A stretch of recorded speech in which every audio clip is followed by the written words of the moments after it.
Assalamualaikum warahmatullahi wabarakatuh. Alhamdulillahi rabbil alamin. Wa bihi nasta'inu ala umuri dunya waddin. Wa sallallahu ala nabiyyina wa sayyidina Muhammadin wa ala alihi wa sahbihi ajma'in. Amma ba'd. Kita panjatkan puja dan puji syukur kehadirat Allah Subhanahu wa taala.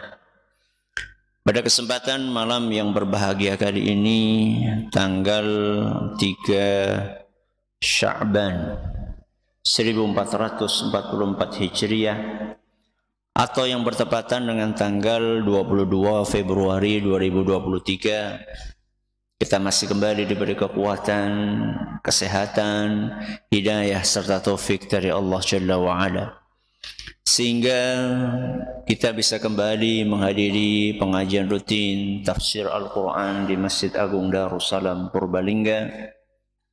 Kita berharap semoga Allah Azza wa Jalla berkenan untuk melimpahkan kepada kita semuanya ilmu yang bermanfaat, sehingga bisa kita amalkan sebagai bekal untuk menghadap kepada Allah Jalla wa'ala. Allahumma amin. Salam dan salam semoga senantiasa tercurahkan kepada junjungan kita Nabi Agung Muhammad sallallahu alaihi wasallam, kepada keluarganya, sahabatnya, dan umatnya yang setia mengikuti tuntunannya hingga di akhir nanti. Seperti biasanya, sebelum kita mengawali pengajian malam hari ini, kita akan membaca sebagian dari ayat-ayat yang ada dalam surat yang mulia, surat Al-Mutaffifin. Semoga Allah Subhanahu wa taala memberkahi majelis kita.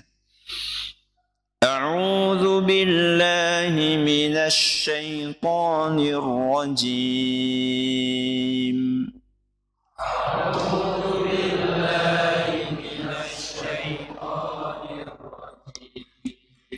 Bismillahirrahmanirrahim.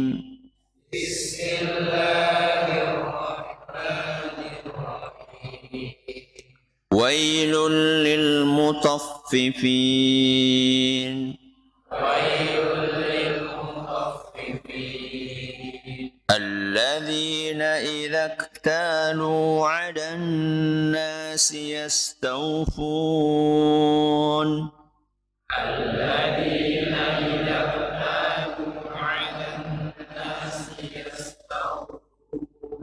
وَإِذَا كَالُوهُمْ أَوْ وَزَنُوهُمْ يُخْسِرُونَ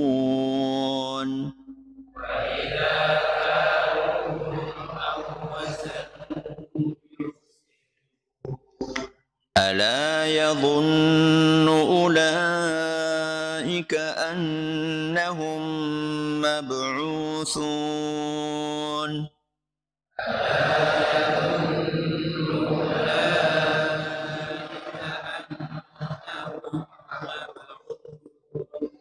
لِيَوْمٍ عَظِيمٍ يَوْمَ يَقُومُ النَّاسُ لِرَبِّ الْعَالَمِينَ.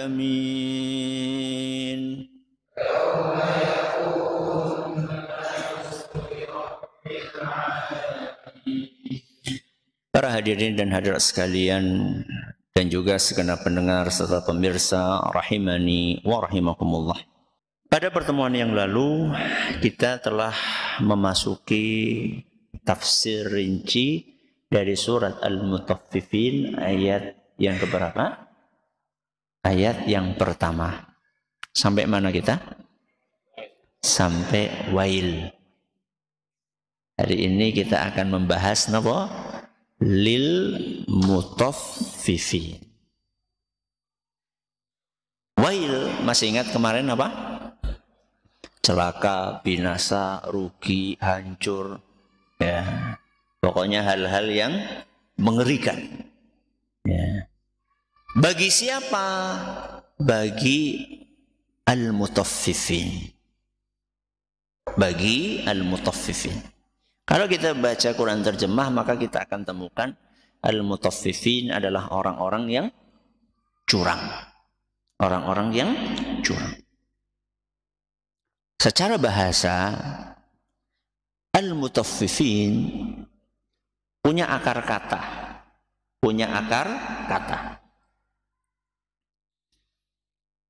Ada beberapa versi yang dibawakan oleh para ulama ahli bahasa Arab. Salah satu yang mereka bawakan, al-mutaffifin, itu dari kata tafifun. Dari kata apa? Tafif. Tafif, kalau kita buka kamus, artinya itu sedikit. Artinya apa? Sedikit. Remeh.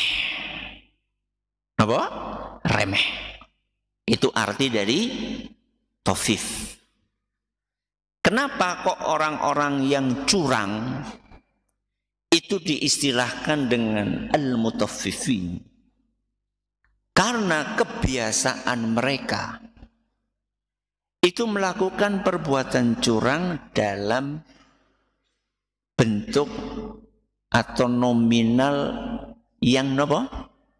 Yang sedikit, yang remeh. Makanya kalau diperhatikan orang-orang yang curang dalam timbangan itu, curangnya itu hampir-hampir nggak ketahuan. Saking apanya? Saking sedikitnya. Bagus apa jelek? Kan cuma sedikit. Justru itu menunjukkan betapa hinanya mereka. Kok bisa, Ustaz? Menunjukkan betapa hinanya mereka. Kok bisa? Karena demi mendapatkan sesuatu yang sedikit dan remeh, mereka rela untuk mendapatkan ancaman dari Allah Rabbul Alamin di dalam firman-Nya, wailul lil mutaffifin.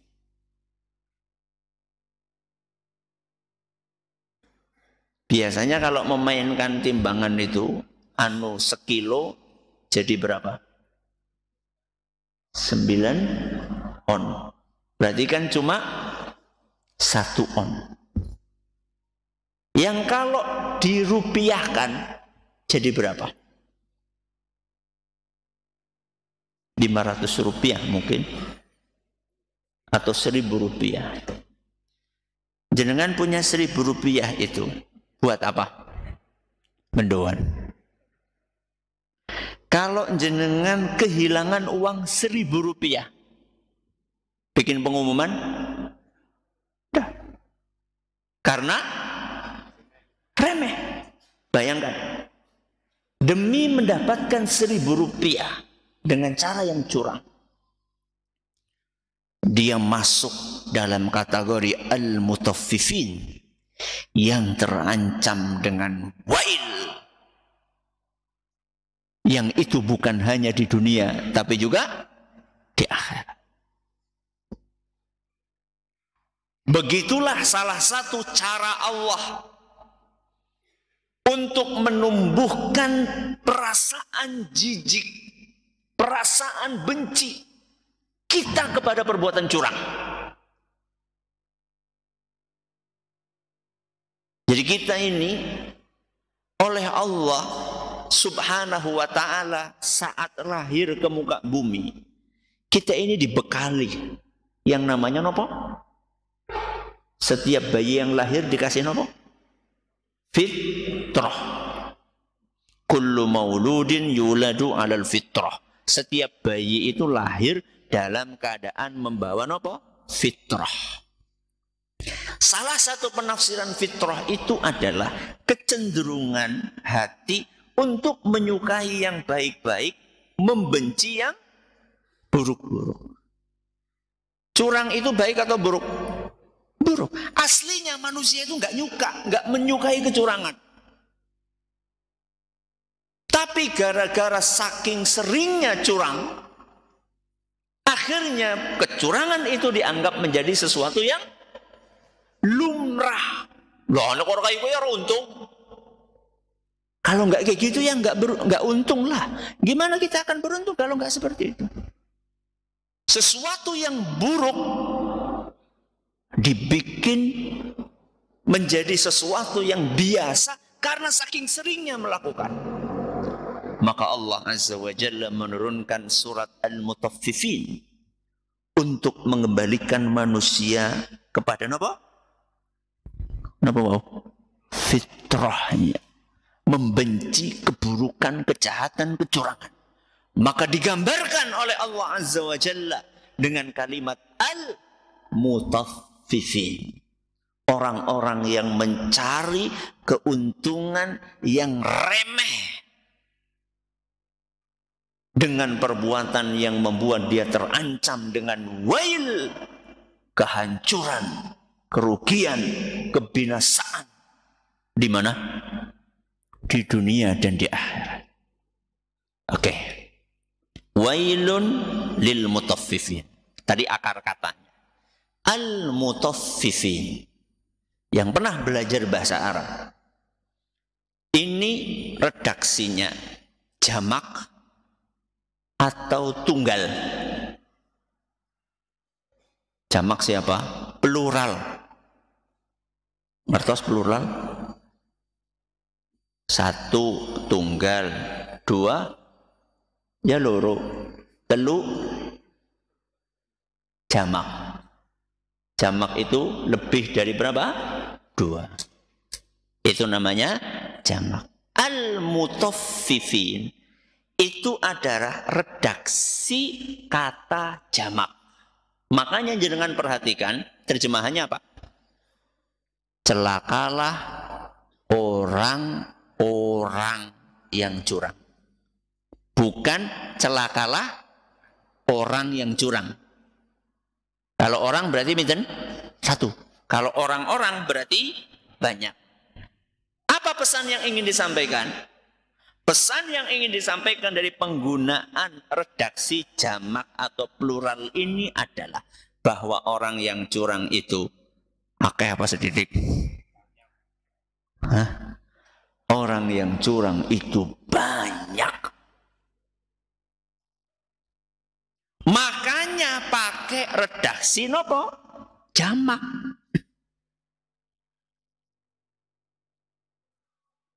Banyak jumlahnya atau banyak bentuk kecurangannya? Banyak jumlahnya berarti orang-orangnya, pelakunya banyak. Apa bentuk kecurangannya? Dua-duanya banyak. Pelakunya banyak, bentuk kecurangannya juga banyak. Makanya pada pertemuan-pertemuan sebelumnya kita sudah sampaikan bahwa praktek kecurangan itu bukan hanya monopolinya para pedagang. Jangan sampai nanti di antara jenengan tanya sama temannya, kayak pengajian tafsir surat apa? Al-Mutaffifin. Oralah. Aku tuh itu bakul. Enggak lah, saya enggak hadir, enggak perlu saya. Saya bukan apa? Pedagang. Al-Mutaffifin, curang ini, kecurangan orang-orang yang curang ini bentuknya macam-macam. Ya.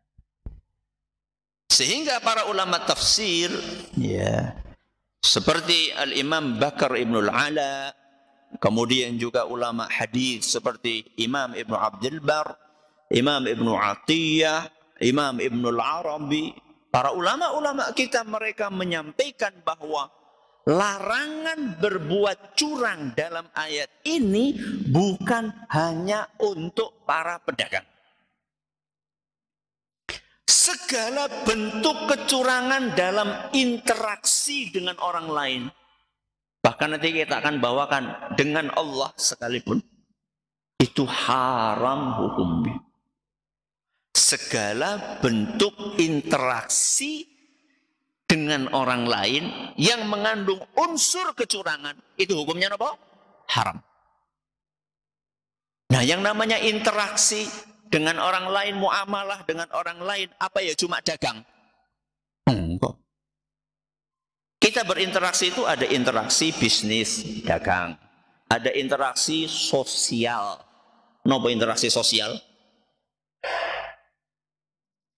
Yang jenengan sama istri itu namanya interaksi nopo? Sosial. Jenengan sama tetangga itu namanya interaksi sosial. Ya. Jenengan sama masyarakat itu namanya interaksi sosial. Interaksi bisnis, interaksi nopo? Sosial, interaksi politik. Nopo? Politik termasuk. Ada nggak kecurangan dalam politik? Seru teman. Nanti kita bahas. Siap-siap baik. Ya. Kita bahas dagang dulu. Kita bahas apa? Dagang dulu. Karena memang ayat ini turunnya, asbabun nuzulnya, awalnya memang membahas tentang pedagang yang curang. Seperti yang saya sampaikan tadi. Namanya dagang itu kan macam-macam barangnya. Ya. Ada gula, ada beras, ya. Ada gandum, ya. Ada, ya, pokoknya barang-barang kebutuhan pokok, ya. Maupun yang non pokok. Contoh kayak misalnya beras atau gula. Contoh curang dalam jualan gula. Dia jualan gula sekilo, dibungkusi plastik berapa? Sekilo. Dia beli satu satu karung, berapa itu isinya? 50 kilo. Kemudian dia plastiki berapa? Sekilo. Atau setengah kilo, atau seperempat kilo. Orang yang curang bagaimana? Yang ukuran sekilo diisi berapa? 9 on. Berapa? 9 on. Ini berarti termasuk golongan al-mutaffifin. Yang setengah kilo diisi berapa? 4,5 on. Yang seperempat? 2 on. Ini curang. Ini kayak gue orang untung. Kalau nggak digituin ya nggak untung. Jenengan pengen untung apa buntung? Kan sudah kita sampaikan kemarin. Orang-orang yang berbisnis dengan cara seperti itu, dia bukan hanya rugi di dunia, tapi juga rugi di akhirat. Nggak berkah. Sepira oraha, nggak seberapa untungnya dari kecurangan itu mengakibatkan pendapatannya semuanya jadi nggak berkah. Apa enaknya? Oke, jenengan analogikan dengan yang semisal dengan gula, beras, gandum dan seterusnya. Kita pindah. Jualan emas. Napa? Emas. Mungkin nggak curang? Mungkin. Ngomongnya murni, padahal palsu. Ada campuran kuningannya atau ada campuran ininya, itunya. Saya nggak tahu bahan campuran emas apa.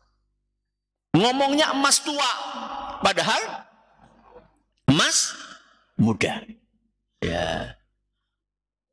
Emas, madu. Ayo, sini tuturan madu. Ya. Ngomongnya madu apa? Asli, palsu, uang kembali. Begitu diteliti palsu, aku berang ngerti nunjuk ke kang kana. Lah, jeneng. Tak boleh kayak gitu. Anda berani memberi label apa? Asli, maka Anda harus berani memastikan bahwa itu asli beneran. Terus gimana Ustaz kalau ragu? Ya nggak usah dikasih kata asli. Terus madu palsu, ya terserah jenengan. Ya.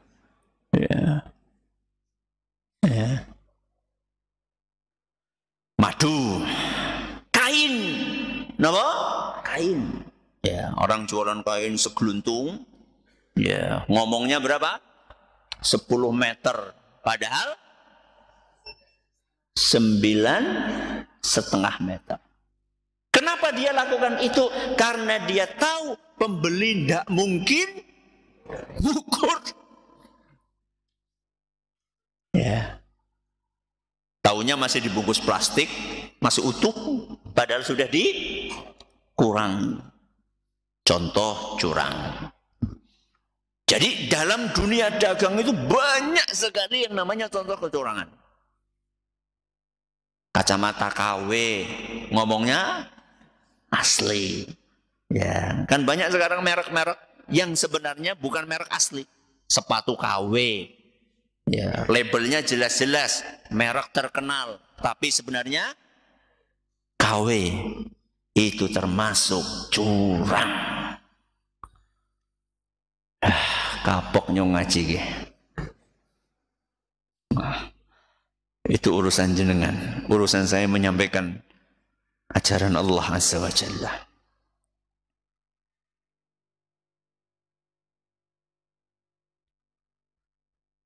Mobil, kemarin sudah kita bahas ya. Mobil. Jualan mobil, ngomongnya apa? Enggak pernah, ini mulus-lus. Enggak ada apanya?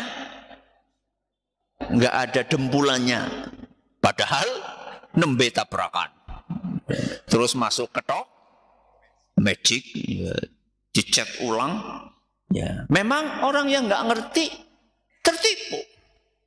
Orang yang awam tentang mobil, yang nggak bisa membedakan. Kalau orang yang sudah ahli, hanya sekedar tok tok tok tok, ya ngetok apanya, bodinya dia tahu. Ini dempulan apa? Asli tahu. Tapi kayak orang awam kayak kita ini nggak tahu. Taunya melong gitu aja. Ya. Dan pembeli yang awam seperti ini itu target operasi para orang-orang curang. Ya. Ya. Dah. Oke, sekarang tadi kan interaksi bisnis. Interaksi sosial.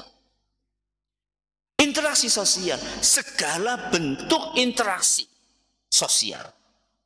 Yang di situ ada hak-hak yang harus ditunaikan. Kok tidak ditunaikan? Maka itu termasuk kecurangan. Suami berinteraksi dengan siapa? Istrinya. Ada hak yang harus dia tunaikan. Nopo? Hah? Nafkah. Lahir dan batin. Kalau tidak ditunaikan oleh suami, maka masuk dalam kategori al-mutaffifin. Istri kepada siapa? Suami. Sama. Ada hak yang harus dia tunaikan. Nopo? Pelayanan. Ya. Perawatan. Dan seterusnya perhatian. Ya. Ketika itu tidak ditunaikan dengan benar, maka masuk dalam kategori al-mutaffifin. Orang tua kepada siapa? Anaknya. Ada hak yang harus dia tunaikan. Nopo? Pendidikan, pengajaran, pengarahan. Ya, itu yang paling penting. Kemudian nafkah, makan, minum, sangu. Itu enggak ditunaikan dengan benar, termasuk al-mutaffifin. Itu tadi bapak kepada anak. Dibalik, nopo? Anak kepada bapak. Apa haknya? Birrul walidain. Dipanggil segera datang. Orang malah dolanan HP.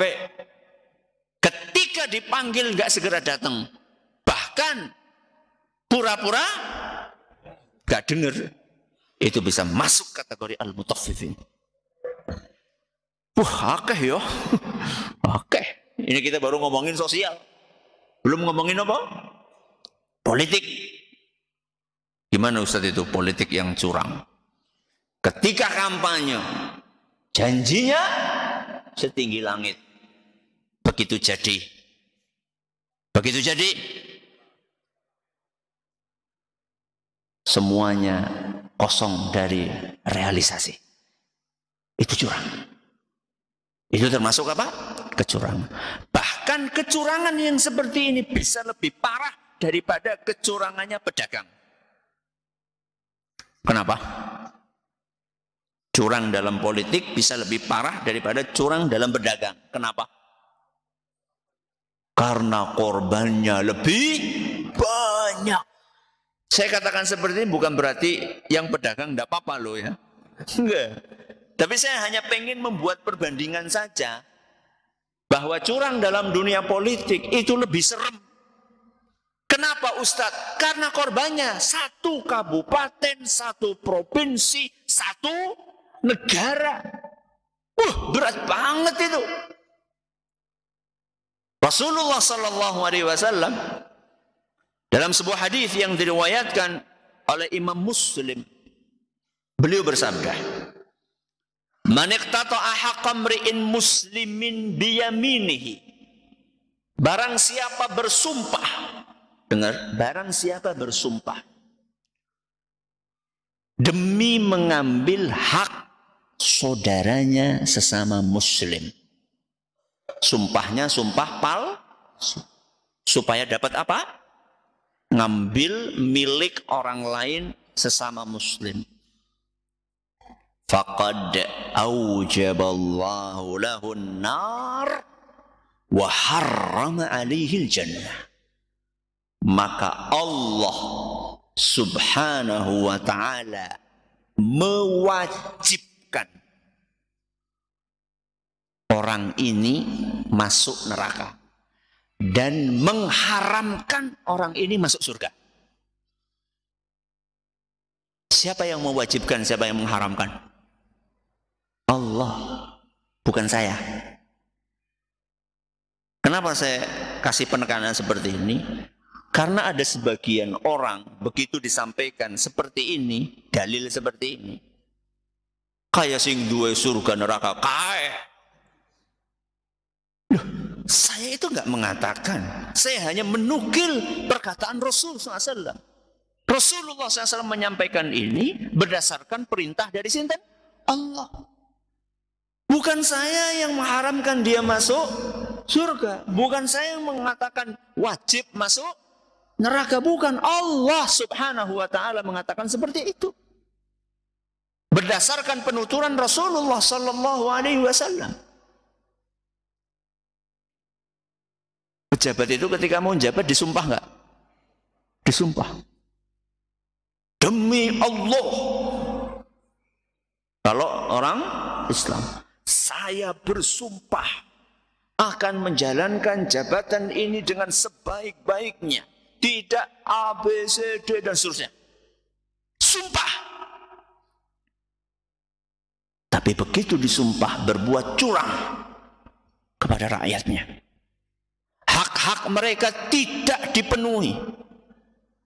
Maka hati-hati dengan apa yang disampaikan oleh Rasulullah SAW tadi. Kemudian ada salah seorang sahabat bertanya kepada Rasul SAW. Wa in kana syai'an yasiran ya Rasulullah.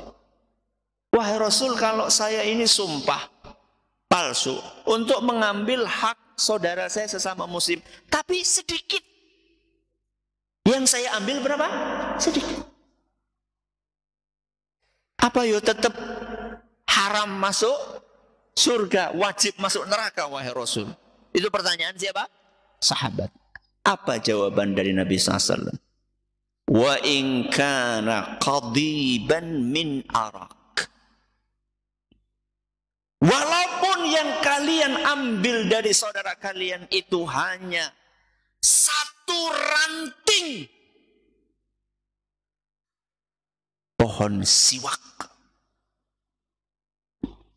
Jadi di zaman dulu sikatan itu pakai pohon siwak. Rantingnya segini kira-kira. Walaupun hanya sebatang ranting, itu bukan milik kalian. Kalian ambil. Bersumpah itu milik kalian. Haram masuk surga. Wajib masuk neraka. Sekarang yang dirampas dari rakyat apa? Ranting. pohonnya, tanahnya, ora kur pohonnya. Seperti apa nanti pertanggungjawabannya di hadapan Allah Azza wa Jalla?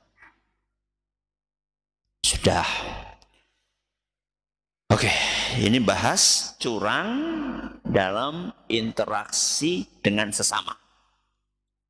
Apa tadi? Bisnis, sosial, politik. Sekarang kita pindah. Curang sama Allah. Ada Ustaz? Ada. Jadi curang itu enggak cuma sesama manusia. Curang sama Allah juga ada. Contohnya apa Ustaz? Syirik. Apa? Syirik. Itu kecurangan terbesar yang dilakukan oleh manusia kepada Allah. Apa kata Rasul sallallahu alaihi wasallam dalam sebuah hadis yang diriwayatkan oleh Imam Bukhari dan Muslim? Fa inna haqqallahi 'alal 'ibadi an ya'buduhu wa la yusyriku bihi syai'an.